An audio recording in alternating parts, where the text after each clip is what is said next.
جو بندہ یہ کہے کہ لوگوں کے سامنے تو میں اچھے کام کرتا ہوں لیکن تنہائی کے اندر اچھے کام نہیں کر سکتا، اس کے لیے یہ حدیث سنیں۔ سرکار نے ارشاد میں یستحی احدکم من ملکیہ اللذین معہ، تم میں سے ہر ایک کو حیا کرنی چاہیے ان دو فرشتوں سے جو اس کے ساتھ موجود ہیں، کما یستحی من رجلین من صالحی جیرانہ، حضور نے ارشاد میں جس طرح کہ کوئی بندہ ہو اور اس کے پڑوس میں اس کے ساتھ دو صالح انسان ہوں، اگر صالح بندے ہماری معیت کے اندر ہوں، کوئی نیک بندے کے ساتھ صحبت ہو جائے، وَهُمَا مَعَهُ بِاللَّيْلِ وَالنَّهَارِ، اور وہ صالح دو شخص کسی کے ساتھ دن رات رہتے ہوں،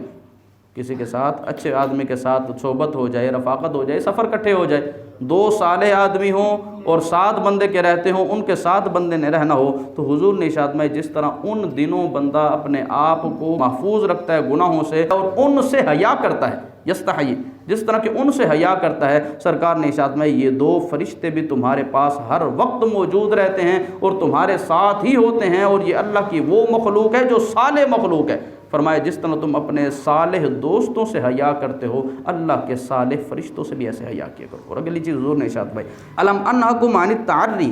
کیا میں نے تمہیں بلا وجہ ننگا ہونے سے منع نہیں کیا؟ سرکار نے ارشاد میں بلا وجہ اپنے آپ کو برہنہ رکھنا، ننگا رکھنا، اس سے منع کیا گیا، بلا وجہ اپنے آپ کو اس طرح نہیں رکھنا۔ کیوں؟ حضور نے ارشاد میں ان معکم من لا یفارقکم، تمہارے ساتھ وہ فرشتے موجود ہوتے ہیں اللہ کے جو تم سے کبھی جدا نہیں ہوتے، فی نوم ولا یقظہ، نہ سوتے وقت تم سے جدا ہوتے ہیں نہ بیدار ہوتے وقت تم سے جدا ہوتے ہیں۔ جیسے سوتے وقت بندہ اکیلا بھی سوئے، وہ تو یہ نہیں ہے کہ بندہ برہنہ ہو کر سوئے بلکہ کپڑے پہن کر سونا ہے۔ کیوں؟ حضور نے ارشاد میں تمہارے ساتھ وہ نیند میں بھی ہیں، بیداری میں بھی ہیں، الا حین یاتی احدکم اہلہ، ہاں مگر اس وقت جب تم اپنے زوجہ کے پاس جاتے ہو تو وہ تم سے جدا ہو جاتے ہیں، اور دوسری بات حضور نے ارشاد میں او حین یاتی خلاءہ، جب تم بیت الخلاء کے اندر جاتے ہو وہ پھر بھی تم سے تھوڑے سے دور ہو جاتے ہیں، تو اس حالت میں تمہیں برہنہ ہونے کی اجازت ہے، اس کے علاوہ سرکار نے ارشاد میں اپنے آپ کو بلا وجہ برہنہ ننگا تم نے نہیں۔ اس کے بعد حضور نے ارشاد میں الا فاستحیوہما الا فاکرموہما، خبردار ان کا تم نے حیا کرنا ہے، خبردار تم نے ان کی عزت کرنی ہے۔ ہمارے ساتھ 2 فرشتے موجود ہیں کرامن کاتبین جو ہمارے اعمال لکھ رہے ہیں، حضور نے ارشاد میں ان کی تم نے عزت کرنی ہے، ان سے حیا کرنا ہے، تمہارے ساتھ 2 فرشتے موجود ہیں، کبھی برائی تنہائی میں کرنے کا بھی دل کرے تو کم از کم بندے کو اللہ کا ایک سب سے پہلا حیا تو اللہ رسول کا آنا چاہیے کہ اللہ ہمیں دیکھ رہا ہے، اور دوسرا وہ صالح فرشتے بھی ہمارے ساتھ موجود ہیں، ان فرشتوں سے بھی بندے کو حیا کرنا چاہیے۔ اگلی چیز حضور نے ارشاد میں وکل بالمؤمن 160 ملکا، ہر بندے کے ساتھ 160 فرشتے موجود ہوتے ہیں۔ ایک اور حدیث، ہر مومن کے ساتھ 160 فرشتے موجود ہوتے ہیں، تو حضور نے ارشاد میں لو وکل العبد الی نفسہ طرفۃ عین، اگر ایک آنکھ جھپکنے کی مقدار بھی بندے کو اس کے اپنے سپرد کر دیا جائے،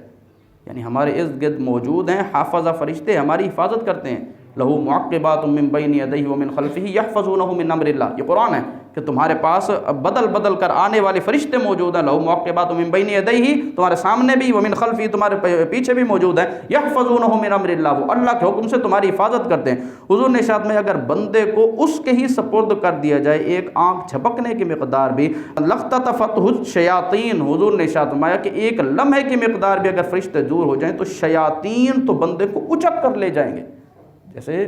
پرندے ہوتے ہیں، کوئی باز وغیرہ ہے، اچک لیتے ہیں کسی کو، میں شیاطین سے فرشتے اللہ کے موجود ہیں اور وہ تمہاری حفاظت کرتے ہیں، آگے پیچھے دائیں بائیں تمہارے فرشتے موجود ہوتے ہیں، تو ان فرشتوں سے بھی بندے کو حیا کرنی چاہیے،